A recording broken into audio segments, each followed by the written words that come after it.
লোকগুলো আসবে ইনশাআল্লাহ বলেন, আরো জোরে ইনশাআল্লাহ বলেন। আমি জানতে চাচ্ছি ওই যে যুবকেরা বাইরে দাঁড়িয়ে আছে এরা কারা? আশেপাশের কি লোকজন?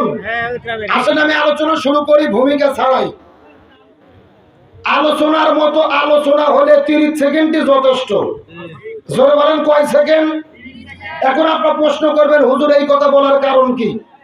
সাম্প্রতিক গত 3-4 দিন আগে গত জুমায় ফিলিস্তিনের একটা খতিব বক্তব্য দিয়েছে মাত্র 30 সেকেন্ড। জোরে বলেন কয় সেকেন্ড? গভীর মনোযোগ। আমরা খতিবরা যখন মসজিদে দাঁড়াই খুতবা দেই 1 ঘন্টা আলোচনা করি, 45 মিনিট আলোচনা করি, অথচ ফিলিস্তিনের এই খতিব মাহমুদ আল হাসানাত 30 সেকেন্ড যে বক্তব্য দিয়েছে, এই বক্তব্য নিয়ে তাম পৃথিবীতে হইচই চলতেছে। বলেন আল্লাহু আকবার। এখন আপনাদের মনে কি প্রশ্ন জাগে না হুজুর ওই 30 সেকেন্ডে ওই খতিব কি বলেছে জানতে মন চায় কি চায় না?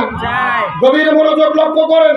ওই খতিব মাহমুদ আল হাসানাত যখন মেম্বারে দাঁড়িয়েছে মাইক নেওয়ার পরেই বক্তব্য দিচ্ছেন, যেই ফিলিস্তিনের 30,000 শহীদ, 70,000 আহত এবং 20 লক্ষ গৃহহীন ফিলিস্তিন মুসলমান ভাইরা আপনাদের ঘুম থেকে জাগাতে পারেনি, আমার 30 মিনিটের বক্তব্যে আপনারা ঘুম থেকে জাগবেন এটা আমি আশা করি না। সুতরাং বক্তব্য দিয়ে কোনো লাভ নাই, দাঁড়িয়ে যান, কাতার সোজা করেন, এখনই নামাজ হবে। আল্লাহু আকবার বলেন। কি বলেছে আপনারা কি বুঝতে পেরেছেন? যে ফিলিস্তিনের 20,000 শহীদ হয়ে গেল মাত্র 2 মাসের ভেতরে, 70,000 আহত মানুষ হসপিটালে কাতরাচ্ছে, 20 লক্ষ মুসলমান গৃহহীন, ঘর বাড়ি ছাড়া, এদের কান্না মুসলমানদের কান্না দিতে পারেনি। তাম পৃথিবীর 57টা মুসলমান দেশ রাষ্ট্রপ্রধানগুলো মুখের মধ্যে কুলুপ দিয়ে বসে আছে, ওদের পক্ষে কোনো কথা বলে না। অতএব আমার বক্তব্য দিয়ে কোনো লাভ নাই যতক্ষণ পর্যন্ত ফিলিস্তিনের নির্যাতিত মুসলমানেরা মুক্ত না হবে, এতক্ষণ পর্যন্ত ওয়াজ করে কোনো লাভ হবে না। আল্লাহু আকবার বলেন। এখন আমরা বাংলাদেশের মুসলমান তো ফিলিস্তিনের ওয়াজ শুনতে খুবই পটু, ফিলিস্তিনের ওয়াজ শুনতে ভালো লাগে। এই যে রোজা যখন চলে আসে, রোজার ফজিলতের ওয়াজ আমাদের খুবই ভালো লাগে। যে কোনো বক্তাকে মাইক দেবেন, হুজুরকে মাইক দেবেন, মাইক পাওয়ার পরে একটা হাদিস বলে, মান সামা রমাদান ঈমানান ওয়া ইহতিসাবান গুফিরা লাহু মা তাকাদ্দাম মিন যামবি। ঈমান এবং ইহতিসাবের সঙ্গে রোজা থাকলে আল্লাহ জীবনের গুনাহ মাফ করে দেবে। ওরে সুবহানাল্লাহর সাউন্ড রে। আমার দিকে লক্ষ্য করেন, আমি রোজার হাদিসকে অস্বীকার করি না, কিন্তু ওই যে খতিব বক্তব্য দিল তার বক্তব্যের সঙ্গে আমি বাংলাদেশকে মিলিয়ে একটা বক্তব্য দিতে চাই। যেই বাংলাদেশে রোজার মাসে পবিত্র কোরআন তেলাওয়াতে ঢাকা বিশ্ববিদ্যালয়ে বাধা দেওয়া হয়। ঢাকা বিশ্ববিদ্যালয় কোন বিশ্ববিদ্যালয়? নবাব স্যার সলিমুল্লাহর দেওয়া 600 একর জায়গার উপরে যেই বিশ্ববিদ্যালয় প্রতিষ্ঠিত, ওই বিশ্ববিদ্যালয়ে কোরআন তেলাওয়াতে বাধা দিয়েছে কারা? এরা কি বৌদ্ধ? কথা কন। এরা কি হিন্দু? ওরা কি খ্রিস্টান? ওরা কারা? নাম ধারা মুসলমান। রমজান যখন আসে আমরা একটা হাদিস পড়ি, রোজা আসলে আল্লাহ শয়তানদের বন্দী করে, এরকম হাদিস পড়ছেন না? যে আমার কথা হলো শয়তান যদি বন্দী থাকে তে কোরআন তেলাওয়াতে বাধা দিল কারা? এ কথা কন না কা? আচ্ছা রোজার মাসে পাবনাতে সুদ চলে না, ঘুষ চলে না? এমনও বাটপার আছে ভিটকে যে ঘুষের টাকা নিয়ে এসেছে, ও শয়তান বলতেছে এখন ঘুষের টাকা নেব না, ডোনার মধ্যে রেখে যাও, আমি ইফতার করার পরে গণনা করে নেব। এরকম আল্লাহর ওলি আছে না নাই? এখন আমার কথা সোজা, যেই বাংলাদেশে রোজা অবস্থায় যদি সুদ চলে, রোজা থেকেও যারা সুদ খায়, রোজা থেকেও যারা ঘুষ খায়, রোজা থেকে যারা কোরআন তেলাওয়াতে বাধা দেয়, এরা হলো শয়তানের বাচ্চা, বড় শয়তান। আমার মনে হয় শয়তান এই 12 মাসের মধ্যে রোজার মাসে বেশি খুশি এবং মজাতে থাকে। তার কারণে আল্লাহ সেকলকে বন্দি করে রাখছে, ও বসে থেকে শরবত খাচ্ছে। কথা ঘটনাটা ও বলতেছে কে আমি বন্দি থেকে কি লাভ, সব তো 100 ডিগ্রি ফোর্সে চলতেছে। যেরকম কথা ঠিক কিনা? এখন আমি ফিরে যেতে চাই আসল বক্তব্যে। ওই ফিলিস্তিনের খতিবের বক্তব্য শুনে আপনাদের ভালো লেগেছে। এখন আমার বক্তব্য হলো, যেই বাংলাদেশে কোরআন তেলাওয়াতে বাধা দেওয়া হয়, যেই বাংলাদেশে কোরআনের হক কথা বলে আলেমদের জেলে বন্দি করা হয়, যেই বাংলাদেশে ঈদের দিনেও আলেমেরা জেলে বন্দি থাকে, আলেমদের সন্তানেরা ঈদের আনন্দ করতে পারে না, ওই বাংলাদেশে রোজার ফজিলতের ওয়াজ করে সারানা বসার কোনো লাভ নাই। আমার কথার সঙ্গে কি একমত? ও ফিলিস্তিনের ওয়াজ শুনতে খুবই ভালো লাগে, বাংলাদেশে যে ফিলিস্তিন চলতেছে এ কথা কর না গা। যাদের বাবা ভেতরে বন্দি ওরা বুঝতেছে পেলা কাজ কয়। আপনি আমি তো বাতিলের সাথে আপোষ করে ললিপপ খাচ্ছি, আমাদের কিসের বিপদ? এই জন্য আমি বলতে চাই বক্তব্যের মতো বক্তব্য 30 সেকেন্ড হলেও যথেষ্ট। 30 সেকেন্ড নয়, আমরা বাংলাদেশের মুসলমান, 30 মিনিট টাইম কি দেওয়া যাবে? যেরকম দেওয়া যাবে। সুতরাং কোরআনের মাহফিল এসেছে, কোরআনের হক কথা বলবো, হক পথে চলবো। প্রয়োজনে কোরআনের কথা বলতে গিয়ে, কোরআনের পথে চলতে গিয়ে, কোরআনের আন্দোলন করতে গিয়ে নিজের জীবনের সর্বোচ্চ বিলিয়ে দেব। কোন বাতিলের কাছে মাথা নত করবো না। কারা কারা রাজি আছেন দুটি হাত আল্লাহকে তুলে রাখা। দেন একজন তাকবীর দেন।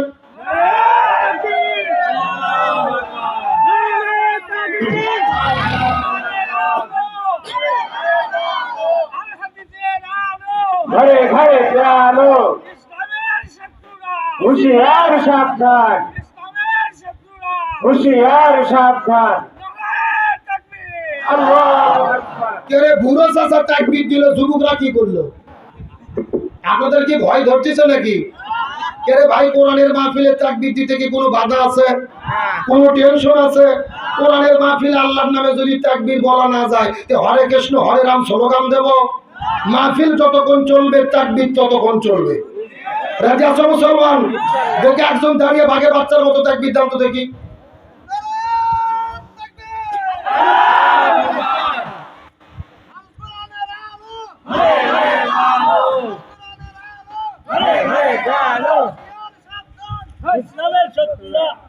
কেমনে ওয়াজ করবে? হ্যাঁ দেখে ভালো করে তাকবীর দাও তো একজন দেখি, কে পারে? কে রে, একটা হুজুর নাই, ভালো করে তাকবীর দাও তো দেখি।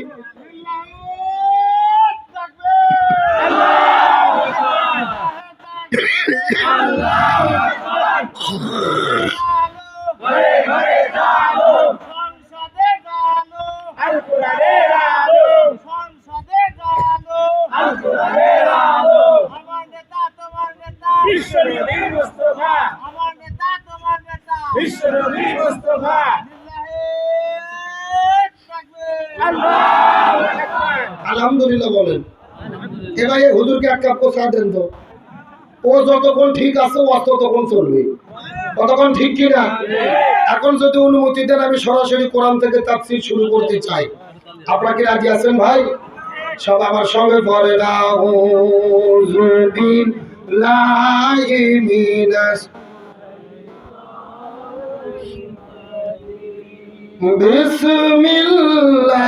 বিসমিল্লাহির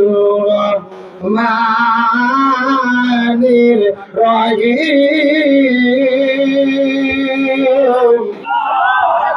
কোরআন তেলাওয়াত করে ডাকবো কাকে? রাসূল বলেছেন যারা জীবিত অবস্থায় আল্লাহর নামে তাকবীর বেশি দেবে ওদের হাড়ের সমস্ত ব্যারাম আল্লাহ তাআলা ভালো করে দেবে। চিৎকার করে বলেন তো দেখি আল্লাহু আকবার।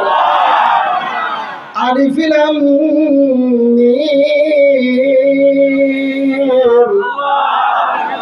আহাসিবান নাসু আইয়ুতরাকু আইয়াকুলু আমান্না ওয়া হুম লা ইফতানুন।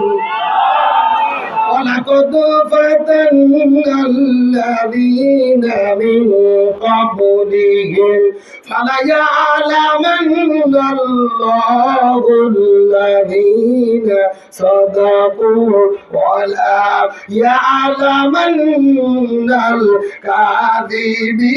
الكاذبين। সূরা আনকাবুত 20 নম্বর পারার 15 নম্বর পৃষ্ঠার 10 নম্বর লাইন 1 থেকে 3 নম্বর আয়াতে কারিমা।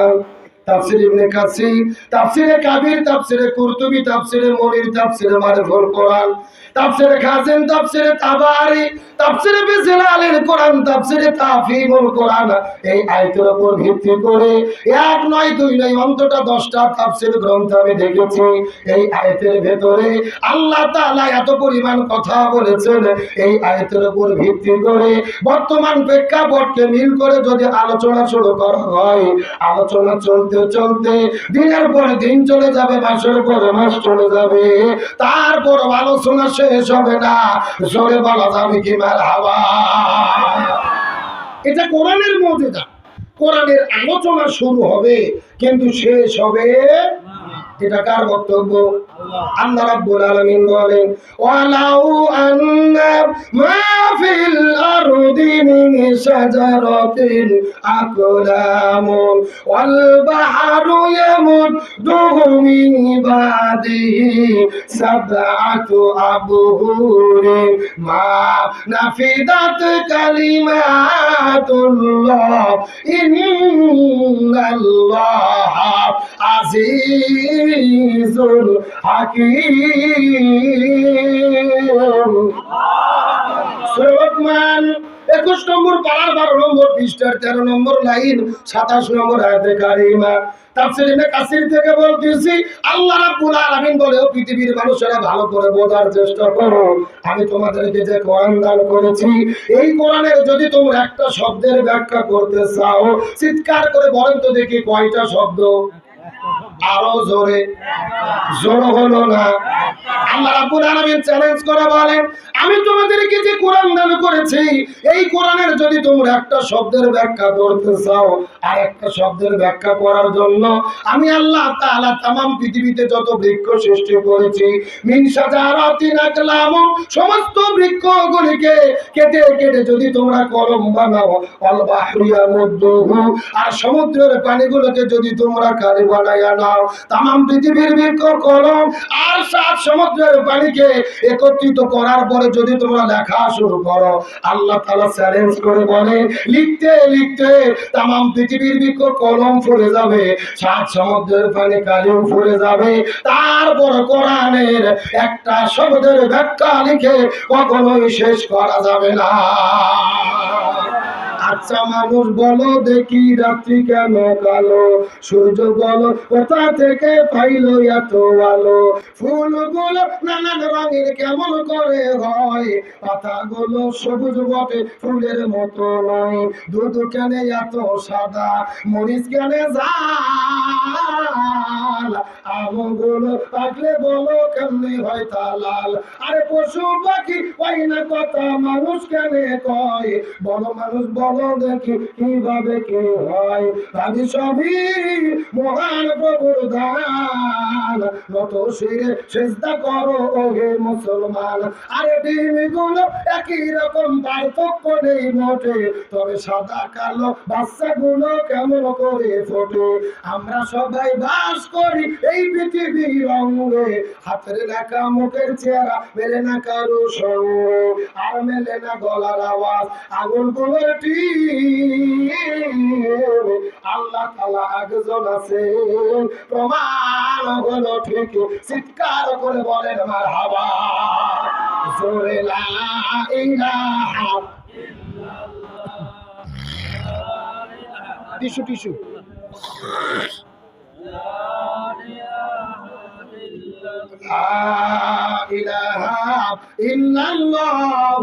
মুহাম্মাদুর রাসূলুল্লাহ। সকলে পড়ি সাল্লাল্লাহু। तमाम পৃথিবীর বৃক্ষকে কলম বানিয়ে 7 সমুদ্রের পানিকে কালি বানিয়ে লিখলেও কোরআনের একটা শব্দের ব্যাখ্যা লিখে শেষ করা যাবে না। আমি সেই কোরআন থেকে 3টা আয়াতে কারিমা তেলাওয়াত করেছি। সর্বোচ্চ 25 থেকে 30 মিনিট আলোচনা হবে। আলোচনা কি শেষ করা সম্ভব হবে? যদিও সম্ভব নয়, তারপর আয়াতের উপর ভিত্তি করে বর্তমান প্রেক্ষাপটকে মিল করে যতটুকু আলোচনা জানা শোনা এবং আমল করা অতীব জরুরি, ততটুকু আলোচনা এই গুনাহগারের মুখ থেকে যেন আল্লাহ তাআলা বের করে দেয়। সকলে পড়ি আমিন। তার আগে আমি আপনাদেরকে একটা কথা জিজ্ঞেস করতে চাই, আমার কথা বুঝতে কি কোনো সমস্যা হচ্ছে? কোনো কষ্ট হচ্ছে? বাংলাদেশের কিন্তু কিছু কিছু জেলা আছে যেই জেলার ভাষাগুলো বোঝা যায় না, যেমন সিলেট, চিটাগাং, নোয়াখালী, কক্সবাজার আছে না নাই? বাবজান, আমি গত 4 বছর আগে মাহফিলে গিয়েছিলাম সিলেট বিভাগের হবিগঞ্জ জেলা। জোরে বলেন কোন জেলা? হবিগঞ্জে যাওয়ার পরে এইরকম একটা বৃদ্ধ চাচা আমার কাছে এসে বলতেছে, হুজুর আপনি কিতা খাইতা? এ গু খাইতা না ও গু খাইতা? সাদা গু খাইতা না কালা গু খাইতা? শুকনা গু খাইতা না ভিজে গু খাইতা? আমি চিন্তা করলাম, কে রে, আমি কি ঢাকার থেকে গু খাওয়ার জন্য আসলাম? আমি বললাম আমি গু খাইতাম না, তোদের গু তোরাই খাগা। তখন শিক্ষিত একটা ছেলে এসে বলতেছে, হুজুর আসলে আপনি তো বুঝতে পারেননি, আমাদের এখানে তো গু মানে গু না, গু মানে হলো এইটা। আমার কাছে দুই ধরনের মিষ্টি নিয়ে এসেছে, একটা হলো সাদা মিষ্টি আর একটা হলো কালো মিষ্টি। এদের বলা দরকার ছিল, হুজুর আপনি এটা খাবেন না ওটা খাবেন, সাদাটা খাবেন না কালোটা খাবেন, শুকনাটা খাবেন না ভেজেটা খাবেন। তা না বলে আমাকে বলতেছে, হুজুর আপনি এ গু খাইতা না ও গু খাইতা, সাদা গু খাইতা না কালা গু খাইতা, শুকনা গু খাইতা না ভেজা গু খাইতা। বোঝার কি কোনো বুদ্ধি আছে ভাই? তো আমি যে কথা বলতেছি আপনাদের বুঝতে কি সমস্যা হচ্ছে, কোনো কষ্ট হচ্ছে? আলোচনা কি চলবে? শেষ পর্যন্ত থাকবেন তো ইনশাআল্লাহ? দেখি থাকবেন না কারা কারা একটু হাত তোলেন। একদম দিদুল না বুঝে ঘুম যে আপনাদের ধরে গেছে সত্যি সত্যি বোঝা গেল। এই সত্য সত্য শেষ পর্যন্ত থেকে আখেরি মোনাজাত করে কারা কারা যেতে চান টান টান করে দুটো হাত আল্লাহকে ধরে দেখান। হাতগুলো একটু নাড়ান তো দেখি, নাড়ান, ঘুম একটু নাড়ান। আলহামদুলিল্লাহ করে হাতগুলো মুষ্টি করেন, মুষ্টি। সবাই একটু গোলা কাকার দান দেখে লিল্লাহি তাকবীর, আল কোরআনের আলো, আল হাদিসের আলো, কোরআন আছে যেখানে, হাদিস আছে যেখানে, সুদ ঘুষ যেখানে, দুর্নীতি যেখানে, ইসলাম চর্চা যেখানে, আলেম ওলামা যেখানে, লিল্লাহি তাকবীর। আলহামদুলিল্লাহ বলেন। যাক এতক্ষণে বোঝা গেল এই এলাকাতে জালসা আজকে একটা হচ্ছে, কতক্ষণ ঠিক কিনা? ভাঙ্গা মাফিল জোড়া লাগে গেছে, আলহামদুলিল্লাহ করুন। আপনারা সবাই কিন্তু হাত তুলে ওয়াদা করলেন শেষ পর্যন্ত থাকবেন। এখন না থাকে যদি উঠে চলে যান, ওয়াদা ভঙ্গ করা কিসের লক্ষণ? আরো জোরে বলেন। আপনারা কি মুনাফিক হতে চান? হতে চান কি চান না এটা মোনাজাতের আগে বোঝা যাবে। জোরে বলেন কিসের আগে? মোনাজাতের আগ পর্যন্ত দেখেন কারা কারা উঠে উঠে চলে যায়। যারা যারা উঠে যাবে মনে করবেন এরা ওই গ্রুপের লোক। কথা কর না কে? কেন ওই যে ভ্যানে বসে আছে ওরা কারা? ওই যুবক ছেলেমেয়েরা তোমরা কারা? এরা মনে হচ্ছে মোটর সাইকেল গ্রুপ। জোরে বলেন কোন গ্রুপ? এই যে ঈদ পার হয়ে গেছে, শাওয়াল মাসের চাঁদ উঠেছে, ঈদের চাঁদ। এই ভাই কি খবর? কি এক নম্বর আছে? যান জাগার মাল জাগাত ফেরত এলে ঠিক আছে, না হলে ভেজাল আছে। কতক্ষণ ঠিক কিনা? আমার দিকে লক্ষ্য করেন, শাওয়াল মাসের চাঁদ ওঠার সাথে সাথে প্রত্যেকটা গ্রামে গ্রামে পটকা বাজানো শুরু করেছে কিছু যুবকেরা। কথা কর না কে? আমার তো মনে বলে শয়তান বন্দী ছিল, শয়তান শেকল ছাড়া পাওয়ার পরে এই যুবকদের উপরে ভর করছে। এ কথা কর না কে? কেরে পটকা বাজানো কি কোরআন হাদিসে জায়েজ আছে? মুসলমানের সন্তানেরা করতে পারে? আমি ভাই 7 বছর ধরে ঈদের নামাজ পড়াই নওগাঁ জেলা। নামাজ শেষ করে যখন বগুড়ার উদ্দেশ্যে রওনা করেছি, রাস্তাঘাটে দেখতেছি কেউ ভটভটি ভাড়া করেছে, কেউ পিকআপ ভাড়া করেছে। প্রত্যেকটা ভটভটি পিকআপের উপরে একটা করে বক্স সেট করে এমন ডিগ ডিগ বাজতেছে, পুরো এলাকা কাঁপে যাচ্ছে। এ কথা কর না কে? মানে এই যুবকেরা চিন্তা করছে আমাদের তো গুনাহ মাফ হয়ে গেছে, জান্নাত রেডি। কথা কর না কে? আমার দিকে লক্ষ্য করেন, হযরত ওমর ফারুক বলেছেন, যেই দিন ঈদের দিনে ঘরের দরজা জানালা বন্ধ করে উমর ফারুক চোখের পানি ফেলে কান্না করতেছেন। সাহাবীরা জিজ্ঞেস করে বলে, ইয়া আমিরাল মুমিনিন খলিফাতুল মুসলিমিন, আপনি কেন কান্না করেন? উমর ফারুক বলতেছে, ঈদের আনন্দ তো তাদের জন্য যারা আল্লাহর কাছে মাফ পাইছে। কথা কর না কে? তাহলে ঈদের চাঁদ ওঠার পরে যারা পটকা ফুটাচ্ছে, তারপরে বক্স বাজাচ্ছে, ডিজে পার্টি করতেছে, আমার তো মনে হচ্ছে জিবরাইল এদেরকে বলে গেছে এদের গুনাহ মাফ। এ কথা কোন?